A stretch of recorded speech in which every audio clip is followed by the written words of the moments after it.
Hey everyone, this is Simran and welcome back to your own YouTube channel एक नई पाठशाला। कैसे हैं आप सब? उम्मीद करती हूँ बहुत अच्छे होंगे, अपने घर में सेफ होंगे और अपनी प्रिपरेशन भी आप रेगुलर बेसिस पे कर रहे होंगे।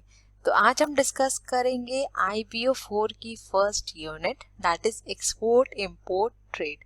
मेरे पास काफ़ी ज़्यादा रिक्वेस्ट आ रही थी एग्जाम से पहले ही आपके कि मैम IBO 4 को डिस्कस कर लीजिए, लेकिन आपके पेपर्स पहले दिसंबर में शेड्यूल थे तो इसलिए मैं नहीं सोच पाई कि मैं IBO 4 आपसे डिस्कस कर पाऊंगी। लेकिन अब आपके पेपर्स क्योंकि फरवरी तक एक्सटेंड हो चुके हैं तो मुझे लगता है कि अब हम अपने कोर्स को कंप्लीट कर पाएंगे। तो आज हम स्टार्ट करेंगे यूनिट 1 को, और इससे पहले ऑलरेडी हम IBO 1, IBO 2 और IBO 3 को डिस्कस कर चुके हैं। तो अगर आप में से किसी ने उन वीडियोस को नहीं देखा है तो उनको ज़रूर देख लीजिएगा, और अगर आप मेरे चैनल पे न्यू हैं तो मेरे चैनल को लाइक शेयर सब्सक्राइब करना मत भूलिएगा। बेल आइकन को भी ज़रूर प्रेस कर दिएगा ताकि मैं जब भी वीडियोस का अपलोड करूँ उसका नोटिफिकेशन आपके पास ज़रूर जाए। तो चलिए अपने सेशन को हम स्टार्ट करते हैं। सो आज हम डिस्कस करेंगे एक्सपोर्ट इंपोर्ट ट्रेड के बारे में। अब आप लोग को याद होगा हमने IBO 3 में डिस्कस करी थी ट्रेड पॉलिसी, राइट, और काफ़ी डिटेल में हमने वहाँ पे बात करी थी ट्रेड पॉलिसी को लेके कि किस तरह से ट्रेड पॉलिसी आई, फिर उसके बाद कितने चेंजेस किए गए और क्या क्या रिफॉर्म्स लाए गए ट्रेड पॉलिसी के अंदर, है ना। तो जब हमने ट्रेड पॉलिसी डिस्कस करी थी तो वहाँ पे मैंने आपको बताया था कि इंडिया का जो फोकस था वो किस पे था, इंपोर्ट सब्स्टिट्यूट करने पे था, ना कि एक्सपोर्ट को प्रमोट करने पे था, अगर मैं स्टार्टिंग के फेज की बात करूं, है ना।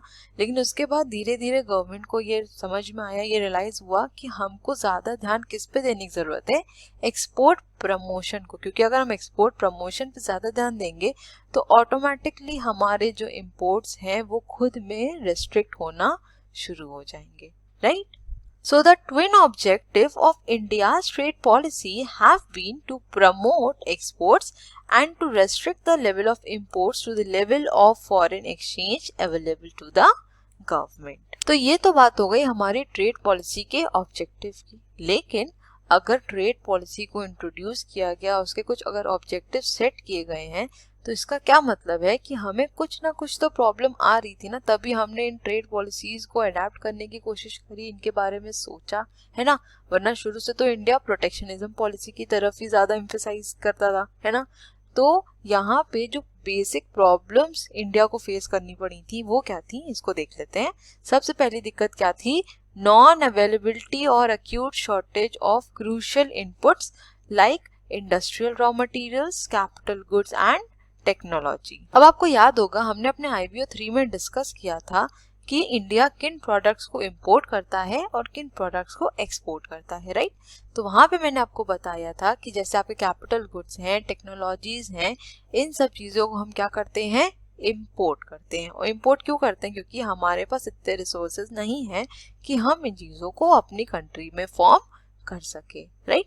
तो इसीलिए ट्रेड पॉलिसी को फॉर्म किया गया, इसका ऑब्जेक्टिव सेट किए गए, इसको इंडिया में इसीलिए इंट्रोड्यूस किया गया कि इंडिया का ओवरऑल डेवलपमेंट हो सके, क्योंकि ट्रेड ना करना is not a good decision, right.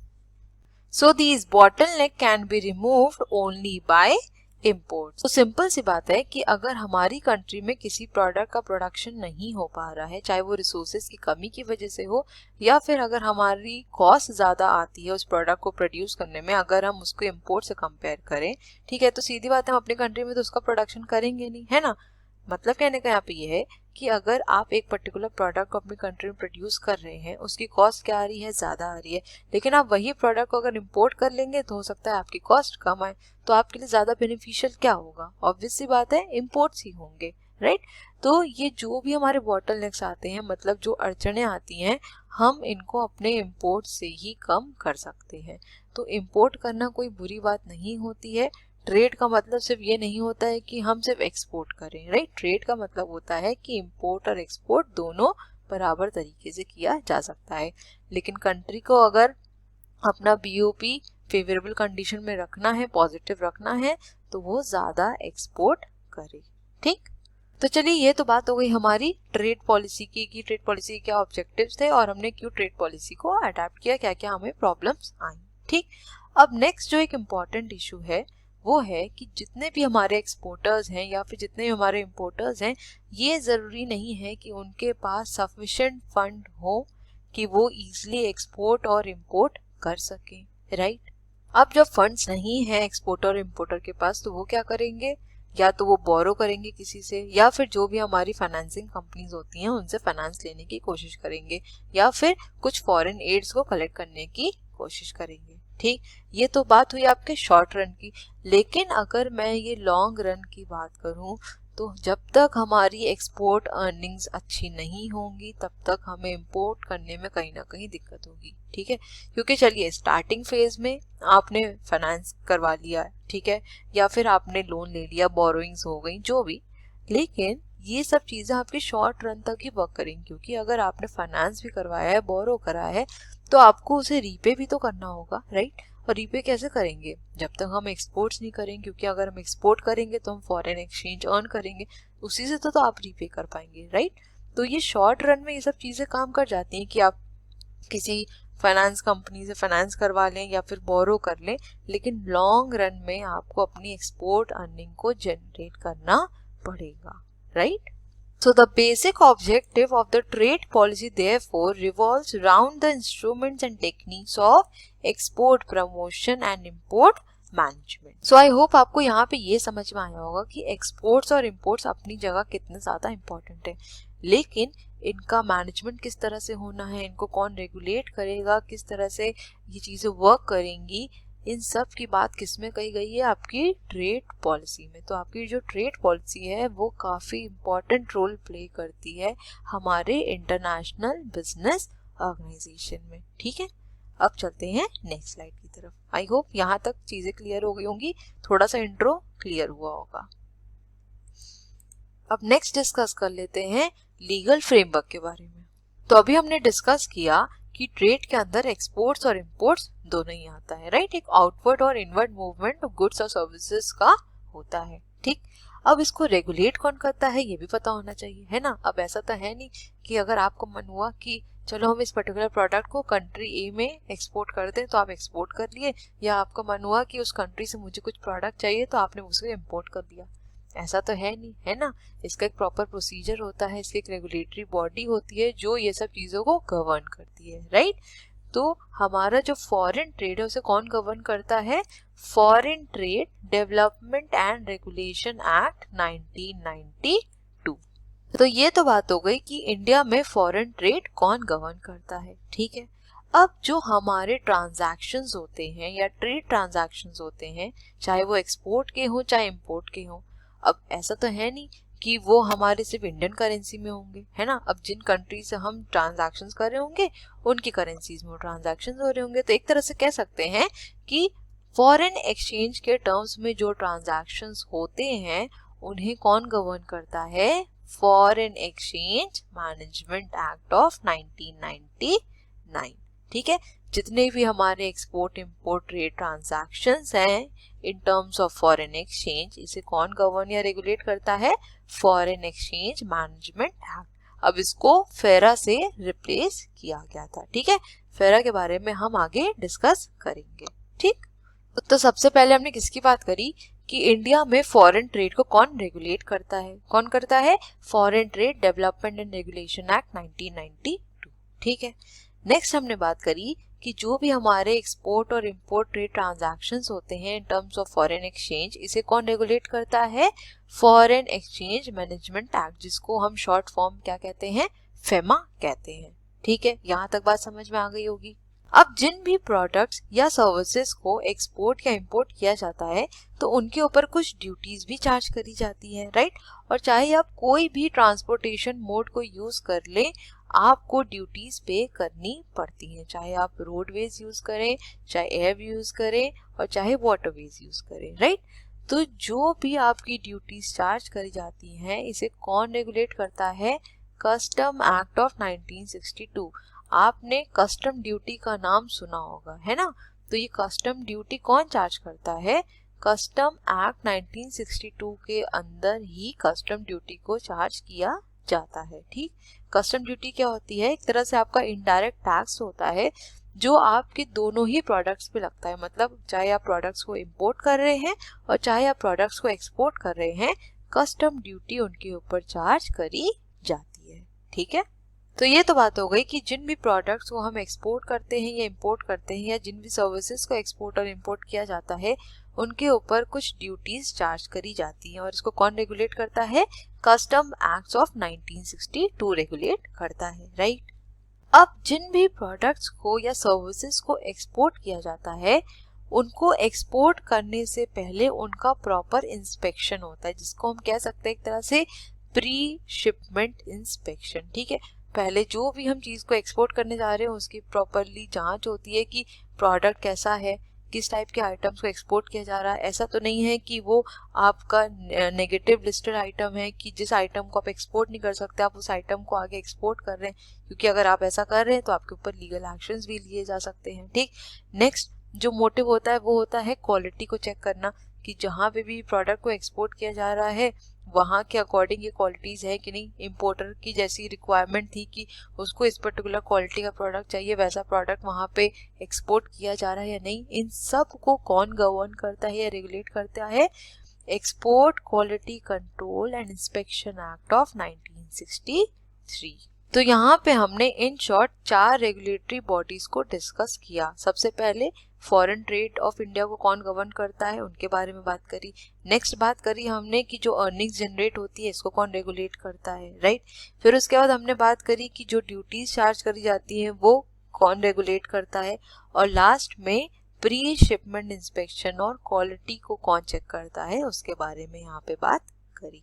ठीक है, आई होप यहाँ तक क्लियर हो गया होगा। अब चलते हैं नेक्स्ट स्लाइड की तरफ।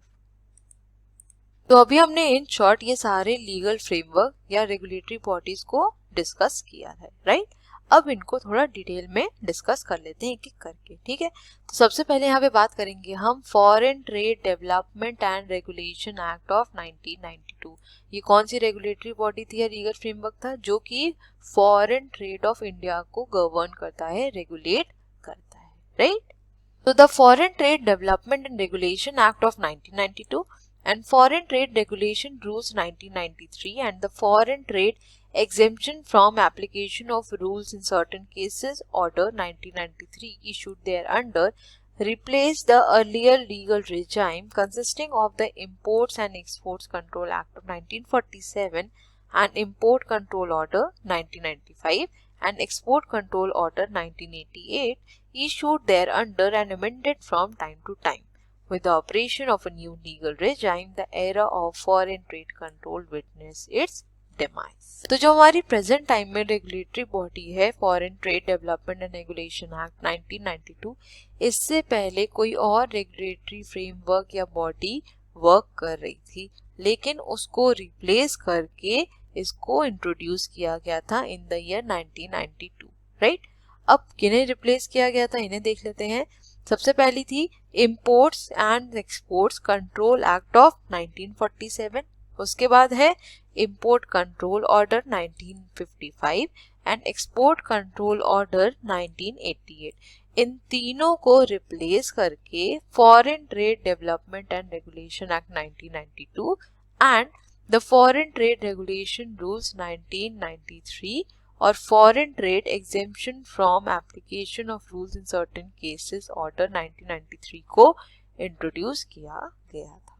ठीक है, अब ये जितने भी एक्ट्स पहले एग्जिस्ट करते थे इनको क्यों रिप्लेस किया गया, अगर इसको थोड़ा सा समझने की कोशिश करें तो आप ये खुद देख रहे होंगे कि यहाँ पे किसकी बात कर रहे हैं, एक्सपोर्ट्स इम्पोर्ट्स। इम्पोर्ट के लिए एक अलग कॉन्ट्रैक्ट या फिर कह सकते हैं एक अलग रूल्स एंड रेगुलेशन, और एक्सपोर्ट के लिए अलग रूल्स एंड रेगुलेशन। ठीक है, और एक ऐसा आपका फ्रेमवर्क था जिसमें एक्सपोर्ट और इम्पोर्ट कंट्रोल एक्ट की बात करी गई थी। लेकिन आपका जो ये foreign trade development and regulation act है ये आपके ओवरऑल ट्रेड की बात करता है, ना ही सिर्फ एक्सपोर्ट्स की बात करेगा, ना ही सिर्फ इंपोर्ट्स की बात करेगा, और ना ही इसके कंट्रोल की या इसके ऑर्डर्स की बात करेगा।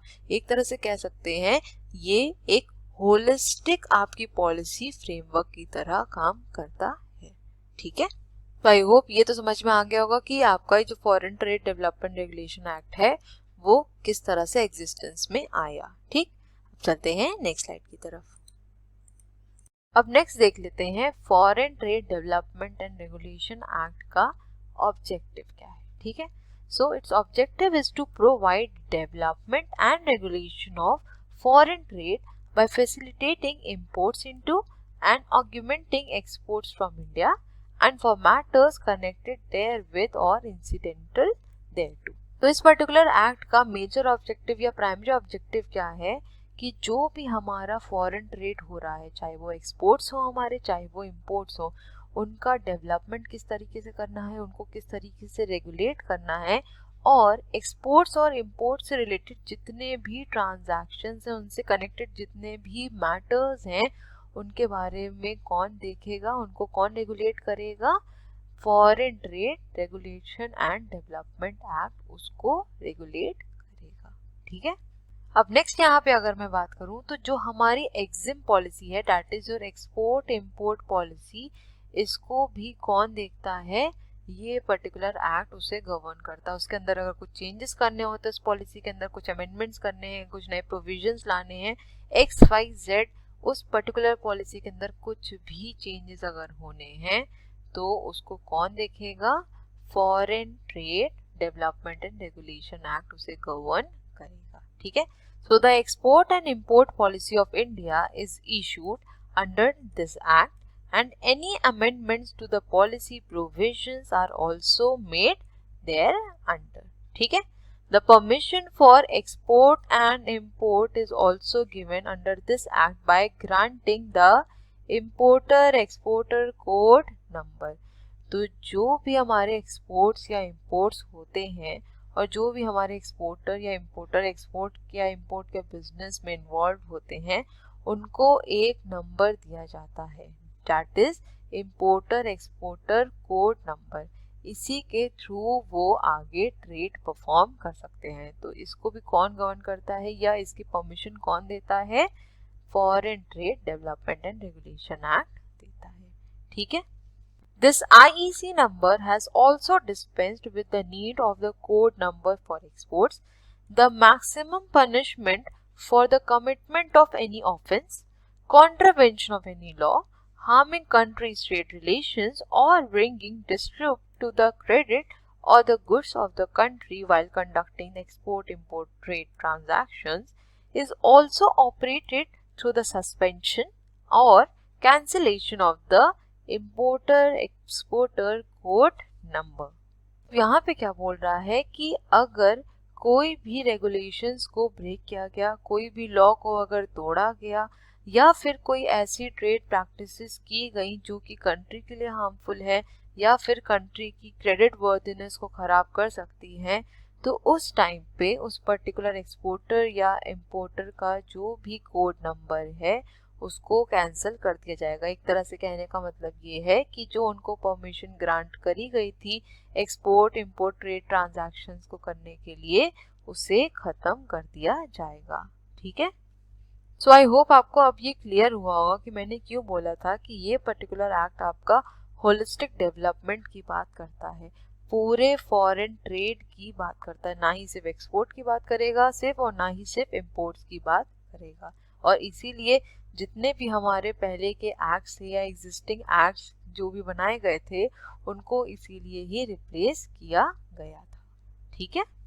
अब नेक्स्ट अगर हम इस पर्टिकुलर एक्ट के पावर्स की बात करें, so this act provides the power under the Code of Criminal Procedure 1973 relating to searches and seizures and Code of Civil Procedure 1908 for making any adjudication or hearing any appeal or exercising any power of revision under this act। अब इस particular act के अगर powers की बात करी जाए तो ये दो तरीके से दी गई है, ठीक है।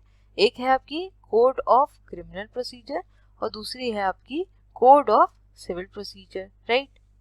तो यहाँ पे सबसे पहले अगर मैं कोड ऑफ क्रिमिनल प्रोसीजर की बात करूँ तो इसमें क्या होता है कि जो भी अक्यूज्ड है उसके ऊपर क्रिमिनल प्रोसीडिंग्स लगाई जाती हैं, ठीक है, क्रिमिनल चार्जेस लगाए जाते हैं और उसको पनिशमेंट दी जाती है, ठीक है। अब नेक्स्ट अगर मैं यहाँ पे कोड ऑफ सिविल प्रोसीजर की बात करूँ तो इसमें क्या होता है कि जो भी अक्यूज्ड है उसके ऊपर सिविल कोर्ट में केस चलाया जाता है और जो भी उसने गलत काम किया है, ठीक है, उसके लिए कॉम्पेंसेशन भी डिमांड किया जाता है, ठीक है। सो आई होप आपको ये पर्टिकुलर एक्ट अब क्लियर हो गया होगा। अब चलते हैं नेक्स्ट स्लाइड की तरफ।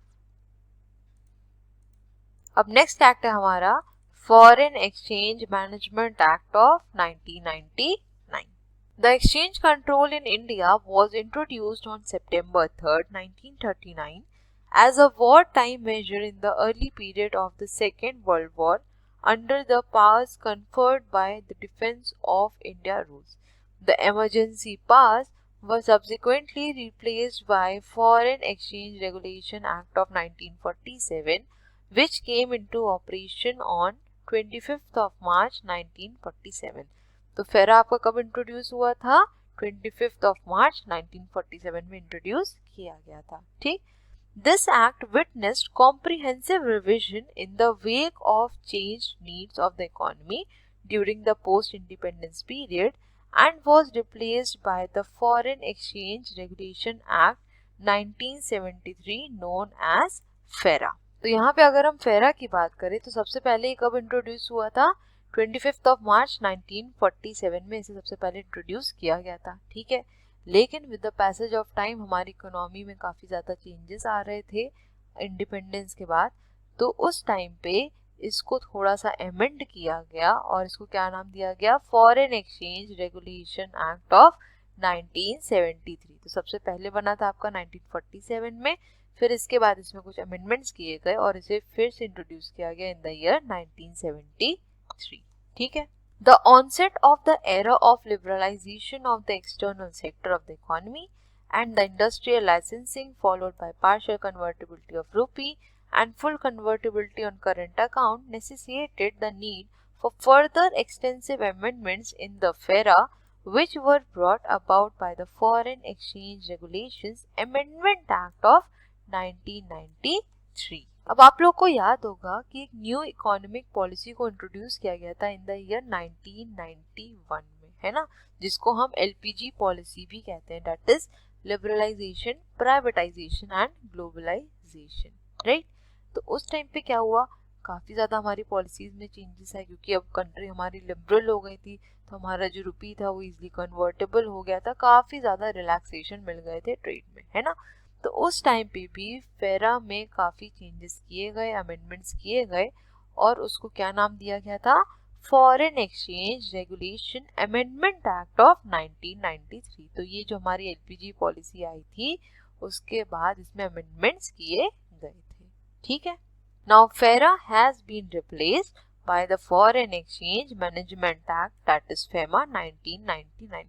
और अब फेरा पूरी तरीके से खत्म हो चुका है और इसे कौन रिप्लेस करा है? फेमा ने इन द ईयर 1999। तो सबसे पहले फेरा इंट्रोड्यूस हुआ था 1947 में, इसके बाद 1973 में और उसके बाद आया था foreign exchange regulation amendment act 1993 में और इसके बाद फेरा को रिप्लेस कर दिया गया फेमा द्वारा इन द ईयर 1999, ठीक। आई होप यहाँ तक समझ में आ गया होगा। चलते हैं नेक्स्ट स्लाइड की तरफ। अब नेक्स्ट डिस्कस कर लेते हैं कि फेमा के ऑब्जेक्टिव्स क्या हैं, ठीक। So FEMA has been brought to consolidate and amend the law relating to foreign exchange. The basic objective of this act is to facilitate external trade and payments and to promote the orderly development and maintenance of foreign exchange market in India। तो FEMA का क्या objective है कि जो भी हमारा external trade हो रहा है या उससे रिलेटेड जितनी भी हमारी पेमेंट्स हैं, जितना भी हमारा ट्रेड है, सबका एक ऑर्डर में डेवलपमेंट होना चाहिए। साथ ही जो भी हम फॉरेन एक्सचेंज अर्न कर रहे हैं उसको ईजिली मेंटेन किया जा सके। देखिए एक्चुअली हुआ क्या था कि फेरा को क्यों रिप्लेस किया गया था, क्योंकि जो फेरा है ना वो बहुत ज़्यादा रिजिड था, उसमें काफ़ी ज़्यादा लॉज थे, काफ़ी ज़्यादा रूल्स एंड रेगुलेशंस थे, ठीक है। तो इसकी वजह से क्या होता था कि अगर हमें कोई चेंजेस लाने हैं, कुछ अमेंडमेंट्स करने हैं, तो उसमें करने में बहुत ज़्यादा दिक्कत होती थी, ठीक। तो इसीलिए फेरा को रिप्लेस कर दिया गया था और फेमा को इंट्रोड्यूस किया गया था कि ये क्या कर रहा है, आपका नाम से समझने की कोशिश करी तो आएगा समझ में, that is foreign exchange management act, है ना। फॉरेन एक्सचेंज को हमें किस तरह से मैनेज करना है ये एक्ट बताता है। लेकिन फेरा आपको क्या बताता था, फॉरेन एक्सचेंज रेगुलेशन एक्ट, मतलब किस तरह से उसे रेगुलेट करना है, सिर्फ इसके बारे में बताता, लेकिन मैनेजमेंट की बात वो नहीं करता था। यहाँ पे ये मैनेजमेंट की भी बात करता है, उसके डेवलपमेंट की भी बात करता है, साथ में किस तरह से हम ट्रेड को फैसिलिटेट कर सकते हैं, बढ़ा सकते हैं, पेमेंट को किस तरह से एक ऑर्डर में ला सकते हैं, इन सब की बात फेमा करता है। ठीक है। This act deals with various regulations of foreign exchange like holding a transaction of foreign exchange, exports of goods and services, realization and repatriation of foreign exchange, etc. The role of authorized person, the provision of contraventions and penalties, and the procedures of adjudication and appeal, and the power of Directorate of Enforcement are dealt at great length in this act. अब यहाँ पे अगर मैं punishment for contravention की बात करूँ तो FEMA में क्या होता है, या तो जो भी आपका अक्यूज्ड या गिल्टी है वो फाइन दे सकता है या उसको इम्प्रिजनमेंट होगा। मतलब कि अगर किसी पर्सन ने कोई गलती करी है तो वो फाइन भर सकता है, लेकिन अगर वो एक स्टिपुलेटेड टाइम के अंदर फाइन नहीं भरता है तो उसको जेल में डाला जा सकता है। लेकिन अगर मैं यही फेरा की बात करूं तो फेरा में फाइन का कोई भी सीन नहीं था। वहां पे अगर आप कोई गलती करते हैं तो उस एक्ट के अंदर बोला गया था कि आपको सीधे इम्प्रिजनमेंट ही दिया जाएगा। ठीक है। तो आई होप आपको फेरा और फेमा में डिफरेंस भी समझ में आ गया होगा। हालांकि इसका मैं जो डिफरेंस है वो आपको प्रोवाइड कर दूंगी प्रॉपरली। ठीक है। यहाँ पे मैं इसको ऐड करना भूल गई हूँ, लेकिन मैंने टेलीग्राम चैनल पे शेयर किया था, मुझे याद है, फेरा और फेमा का डिफरेंस। तो एक बार मैं उसको डिस्कस जरूर कर लूंगी आपके साथ। ठीक, चलो चलते हैं नेक्स्ट स्लाइड की तरफ। अब नेक्स्ट डिस्कस कर लेते हैं the customs act of 1962। The consolidated and self contained custom act of 1962 came into operation on December 13, 1962, repealing the earlier three acts known as Sea Custom Act of 1878, Land Custom Act of 1924, and the Aircraft Act of 1934, each one of which was related to a particular mode of transportation. अब मेरे ख्याल से मुझे यहाँ पे ये बताने की ज़रूरत नहीं है कि कस्टम एक्ट 1962 क्यों इंट्रोड्यूस किया गया था और पहले के जो एक्ट्स थे उन्हें क्यों हटा दिया गया था, क्योंकि वो इंडिविजुअली एक ट्रांसपोर्टेशन की बात कर रहे थे, लेकिन हमें एक ऐसा एक्ट चाहिए था जो कि ओवरऑल की बात करे, है ना। अब अगर यहाँ पे हम सी कस्टम एक्ट की बात करें तो मतलब ये है कि यहाँ पे वो सिर्फ सी से रिलेटेड जो भी ड्यूटीज हैं उनके बारे में बात करेगा, यहाँ पे सिर्फ लैंड की और यहाँ पे सिर्फ एयरक्राफ्ट की। लेकिन हमको तो एक ऐसा एक्ट चाहिए जो सबको कवर कर ले, तो इसीलिए कस्टम एक्ट 1962 को इंट्रोड्यूस किया गया था। ठीक है। देखिए यहाँ पे मैं एक बात मेंशन करना चाहूंगी कि जरूरी नहीं है कि आपको हर एक चीज आती ही हो या फिर अगर आपने पढ़ी है तो वो आपको याद ही रहे। ठीक है। अब अगर मैं यहाँ पे बात करूँ, मैं आपसे पूछूं कि क्यों कस्टम एक्ट 1962 को इंट्रोड्यूस किया गया जबकि पहले 3 एक्ट थे, तो यहाँ पे आप सिंपल सा लॉजिक खुद भी लगा सकते हैं कि ये इंडिविजुअल ट्रांसपोर्टेशन की बात कर रहा था, लेकिन अगर हमको सब कुछ कवर करना है तो हमें एक ऐसा कह सकते हैं कंसोलिडेटेड एक्ट की जरूरत है, राइट। तो यहाँ पे इसीलिए उसको इंट्रोड्यूस किया गया, है ना। अब ऐसा तो है नहीं कि यहाँ पे आपने कुछ याद किया, है ना, और ना ही ऐसा है कि आपके बुक में इसको मेंशन किया गया है, लेकिन कुछ चीजें आप खुद भी समझ के लिख सकते हैं, है ना। तो इन शॉर्ट यहाँ पे कहने का ये मतलब था कि जो भी पढ़िए ना उसको एंजॉय करके पढ़िए, ऐसे मत पढ़िए कि भार है। अगर भार समझ के पढ़ेंगे तो इजी चीज भी डिफिकल्ट लगेगी और पेपर में लिखने में उसको दिक्कत होगी। लेकिन अगर मैंने आपको बताया ना स्टोरी की तरह अगर आप पढ़ेंगे ना तो आपको याद रहेगी। और स्पेशली मैं बता रही हूँ IBO 4 और आपका IBO 5, ठीक है, जिसमें आपके डॉक्यूमेंटेशन की बात बहुत ज़्यादा करी गई है, एक्सपोर्ट इम्पोर्ट के डॉक्यूमेंट्स की। अगर इनको आप स्टोरी की तरह पढ़ेंगे तभी याद हो भी पाएगा। अगर आप इसको रटने की कोशिश करेंगे ये आपको कभी भी नहीं याद होगा, क्योंकि मेरा खुद का एक्सपीरियंस है, मैंने स्टोरी की तरह ऐसे याद रखा था तो मैं पेपर में इजीली इसको लिख भी पाई थी। ठीक है। This comprehensive act provides a legal framework, guidelines and procedures related to all situations emerging from the export and import trade transactions. The primary objectives of this act are: first, to regulate the genuine export and import trade transactions in keeping with the national economic policies and objectives. दूसरा है हमारा check smuggling, ठीक है. Next है collect revenue, undertake functions on behalf of other agencies and gather trade statistics. जो ये custom act हमारा बनाया गया है, इसका सबसे पहला ऑब्जेक्टिव क्या है?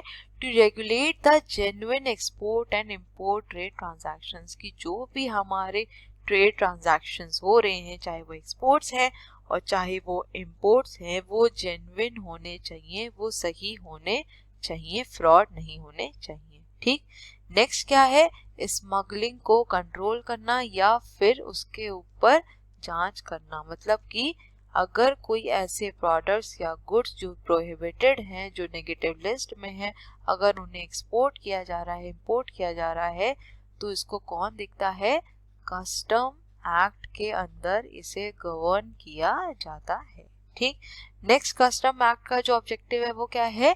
रेवेन्यू को कलेक्ट करना, क्योंकि कस्टम एक्ट के अंदर क्या होता है? कस्टम ड्यूटीज को चार्ज किया जाता है ना, और इससे क्या होगा? रेवेन्यू जनरेट होगा, राइट.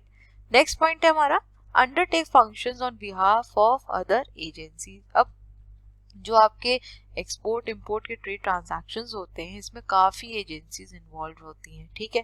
अब हो सकता है कोई एजेंसी का प्रॉपर फंक्शनिंग ना हो पा रही हो, तो उसकी जगह पे कस्टम एक्ट उनकी जगह वर्क परफॉर्म करता है, उनके फंक्शंस को परफॉर्म करता है, ठीक. और लास्ट ऑब्जेक्टिव क्या है? To gather trade statistics. अब देखिए क्या होता है, जब भी एक्सपोर्ट या इंपोर्ट किया जाता है तो उसको प्रॉपर्ली रिकॉर्ड भी किया जाता है. ऐसा नहीं होगा कि आज हमने इन प्रोडक्ट्स को एक्सपोर्ट कर दिया तो हाँ ठीक है, हमको याद है हमने क्या एक्सपोर्ट किया था, कितनी क्वांटिटी में एक्सपोर्ट किया था, कहाँ एक्सपोर्ट किया था.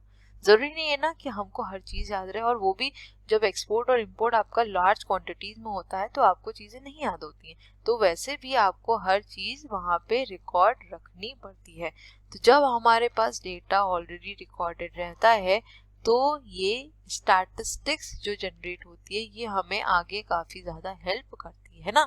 फिर यही हमें बताती है कि हमने एक्सपोर्ट ज्यादा करे, इंपोर्ट ज्यादा किए. अगर हमने एक्सपोर्ट किया तो किन प्रोडक्ट्स को हमने ज्यादा एक्सपोर्ट किया, अगर हमने इंपोर्ट्स किए हैं तो हमने किन प्रोडक्ट्स को ज्यादा इंपोर्ट किए हैं. फिर इससे पूरा एनालिसिस निकाला जाता है कि हम किस तरह से और एक्सपोर्ट्स को अपने बढ़ा सकते हैं. हो सकता है एक पर्टिकुलर ईयर में आपने जिन प्रोडक्ट्स को एक्सपोर्ट किया था उसमें से कोई एक प्रोडक्ट ऐसा है जिसका एक्सपोर्ट नेक्स्ट ईयर कम हो गया, तो ये भी देख सकते हैं कि क्यों कम हुआ, क्या वजह थी, ठीक है. तो एक तरह से कह सकते हैं ना कि आपको जब ट्रेड स्टैटिस्टिक्स मिल जाता है तो आपके लिए चीजें थोड़ी इजी हो जाती हैं समझना कि हमारा जो फॉरेन ट्रेड है हमारी कंट्री में वो किस तरह से वर्क कर रहा है, और अगर कुछ लूप होल्स हैं तो हमें उन्हें रेक्टिफाई करने की जरूरत है, ठीक है. Details about the rate and nature of custom duty leviable on any item as decided by the central government are specified in the first and the second schedule of the Customs Tariff Act of 1975 with regard to imports and exports respectively.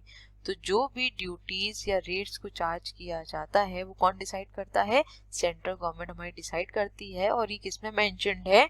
Custom tariff act 1975 के first और second schedule में mention है. और यहाँ पे किसकी बात हो रही है? इंपोर्ट्स और एक्सपोर्ट्स दोनों की ही बात हो रही है. मैंने आपको बताया था कि कस्टम ड्यूटी जो है ऐसा नहीं है सिर्फ आपके एक्सपोर्ट प्रोडक्ट्स पे ही लगेगी, एक्सपोर्ट और इंपोर्ट दोनों ही प्रोडक्ट्स पे चार्ज करी जाती है, और ना ही सिर्फ प्रोडक्ट्स पे, सर्विसेज पर भी चार्ज की जाती है, ठीक. आई होप यहाँ तक क्लियर हो गया होगा. चलते हैं नेक्स्ट स्लाइड की तरफ. अब नेक्स्ट बात कर लेते हैं export quality control and inspection act of 1963. The Export Quality Control and Inspection Act was enacted in the year 1963 with a view to strengthening the export rate through quality control and pre-shipment inspection. The act empowers the government not only to notify the commodities which may be subject to compulsory quality control or inspection prior to export, but also specify the type of quality control or inspection. The act prohibits the export of substandard goods as well as the goods which do not fulfill the requirements as laid down by the act. I hope यहाँ तक आपको clear हो गया होगा, क्योंकि इतना मैंने आपके साथ पहले ही डिस्कस कर लिया था, है ना। यहाँ पे मैंने आपको बताया था कि प्री शिपमेंट इंस्पेक्शन होता है और प्रोडक्ट की क्वालिटी पे भी बात करी जाती है। तो कोई भी ऐसा प्रोडक्ट जो कि सब स्टैंडर्ड क्वालिटी का है या फिर कोई ऐसे प्रोडक्ट जिन्हें प्रोहिबिट किया गया है, उन प्रोडक्ट्स को हम एक्सपोर्ट नहीं कर सकते हैं, right. So for smooth operations of Export Quality Control and Inspection Act of 1963, the Government of India established the Export Inspection Council, that is EIC, on January 1st, 1964 and Export Inspection Agencies, EIAs. While EIC acts as an advisory body to the government on matters related to quality control and inspection, the EIAs are the actual agencies which inspect the goods and issue the export worthiness certificate। अब देखिए, जो हमारा export quality control inspection act है, इसकी smooth functioning के लिए government of India ने क्या किया, दो एक्ट्स को या फिर कह सकते हैं दो काउंसिल एजेंसीज को इंट्रोड्यूस किया था। सबसे पहले कौन सी आपकी एक्सपोर्ट इंस्पेक्शन काउंसिल, जिसको जनवरी 1st 1964 में इंट्रोड्यूस किया गया, और दूसरी कौन सी थी, एक्सपोर्ट इंस्पेक्शन एजेंसीज। अब जो आपकी EIC है वो एक एडवाइजरी बॉडी की तरह ही काम करती है गवर्नमेंट ऑफ इंडिया के लिए, जो कि क्वालिटी कंट्रोल और इंस्पेक्शन से रिलेटेड जो भी टास्क है उसके बारे में गवर्नमेंट को एडवाइस देती है। क्या है, एडवाइस देती है सिर्फ, ठीक। जो आपकी EIA है, that is export inspection agencies, ये एक्चुअली में गुड्स को इंस्पेक्ट करती हैं और अगर ये सेटिस्फाइड होती हैं तो उसे एक्सपोर्ट वर्थिनेस सर्टिफिकेट प्रोवाइड करती है, ठीक। All out encouragement is given to the trade and industry for the purpose of upgrading the quality of products under the current export-import policy so as to project the image of the country as a producer and exporter of world-class quality products. The various categories of export houses recognized under export-import policy are exempt from the requirements of this act. तो जो भी हमारे products हैं या services हैं जिन्हें export किया जाता है, उनकी क्वालिटी को बेहतर करने की ज़रूरत है, उसे अपग्रेड करने की ज़रूरत है, ताकि हमारी कंट्री की इमेज वर्ल्ड मार्केट में अच्छी बन सके और हम एक कह सकते हैं क्वालिटी प्रोडक्ट सेल करने वाले एक्सपोर्टर बन सके, ठीक है। क्योंकि देखिए, जो भी आपका इम्पोर्टर डिमांड करता है, अगर आप उसकी रिक्वायरमेंट को फुलफिल करते हैं तो कहीं ना कहीं आपके एक्सपोर्ट्स आगे बढ़ेंगे। लेकिन जो उसने डिमांड किया, आपने उसके अकॉर्डिंग प्रोडक्ट्स को नहीं फॉर्म किया, क्वालिटी पे ध्यान नहीं दिया, तो कहीं ना कहीं आपके एक्सपोर्ट्स डिटोरिएट होना शुरू हो जाएंगे, राइट। तो आपको अपनी क्वालिटी को अपग्रेड करने की जरूरत है, ठीक है। अब यहाँ पे एक इम्पॉर्टेंट पॉइंट ये है कि जो भी हमारे एक्सपोर्ट हाउसेज हैं, उन्हें इस पर्टिकुलर एक्ट को इम्प्लीमेंट करने की ज़रूरत नहीं है, मतलब उनके ऊपर ये एक्ट लागू नहीं होता है, उन्हें एग्जेम्प्ट करा गया है, ठीक है। जो भी हमारे एक्सपोर्टर्स की परफॉर्मेंस आउटस्टैंडिंग रही है, उन्हें क्या मिलता है, एक्सपोर्ट हाउस का स्टेटस मिलता है, ये मैंने आपको बताया ही है ना। तो उनको इस पर्टिकुलर एक्ट को इम्प्लीमेंट करने की ज़रूरत नहीं है, या फिर हम ये कह सकते हैं उनके ऊपर ये चीज़ें लागू नहीं होती हैं क्वालिटी कंट्रोल को लेके, और ना ही प्री शिपमेंट इंस्पेक्शन को लेके उन्हें इससे एग्जेम्प्ट रखा गया है, ठीक है। आई होप यहाँ तक क्लियर हो गया होगा, सारे लीगल फ्रेमवर्क समझ में आ गए होंगे, किसका क्या फंक्शन है, क्या ऑब्जेक्टिव है, हर एक पॉइंट क्लियर हो गया होगा, है ना। और अगर नहीं क्लियर हुआ है तो वीडियो को 2-3 बार जरूर देखिएगा, आपको खुद ही याद हो जाएगा। ट्रस्ट में आपको फिर याद करने की जरूरत नहीं पड़ेगी, क्योंकि देखिए जब एक बार पढ़ते हैं ना, तब आप चीज़ों को समझने की कोशिश करते हैं, ठीक। और फिर जब आप उन्हीं चीज़ों को 2 से 3 बार पढ़ लेते हैं तो वो आपको याद हो जाती है हमेशा के लिए, ठीक है। तो कोई भी वीडियो अगर देखा करिए, एक बार उसको पढ़ा करिए, समझा करिए, नेक्स्ट उसको 2 से 3 बार जरूर देखा करिए, ताकि आपको वो याद रहे, ठीक है। एंड सॉरी कि ये सेशन मैं आपको कल नहीं प्रोवाइड कर पाई थी, क्योंकि मेरे लैपटॉप के साथ कुछ इश्यूज आ गए थे, हालांकि अब वो रिजॉल्व हो गए हैं, ठीक है। अब उम्मीद करती हूँ कि कुछ गड़बड़ी ना हो तो ये अच्छा है ना। तो आई होप सब चीज़ें क्लियर हो गई हैं, और आज का हमारा सेशन भी यहीं तक था। मिलेंगे अपने नेक्स्ट वीडियो में और इसी यूनिट को आगे कंटिन्यू करेंगे, ठीक है। So thank you so much for watching. Please channel को लाइक शेयर सब्सक्राइब करना मत भूलिएगा। बेल आइकन को भी ज़रूर प्रेस कर दिएगा ताकि मैं जब भी वीडियोस को अपलोड करूं उसका नोटिफिकेशन आपके पास ज़रूर जाए। फीडबैक्स भी ज़रूर प्रोवाइड करिएगा कि वीडियोस कैसी लग रही है, और अगर कुछ इम्प्रूवमेंट की ज़रूरत है तो बिल्कुल बताइएगा। मिलेंगे अपने नेक्स्ट वीडियो में। Till then stay safe, stay healthy, bye bye, take care.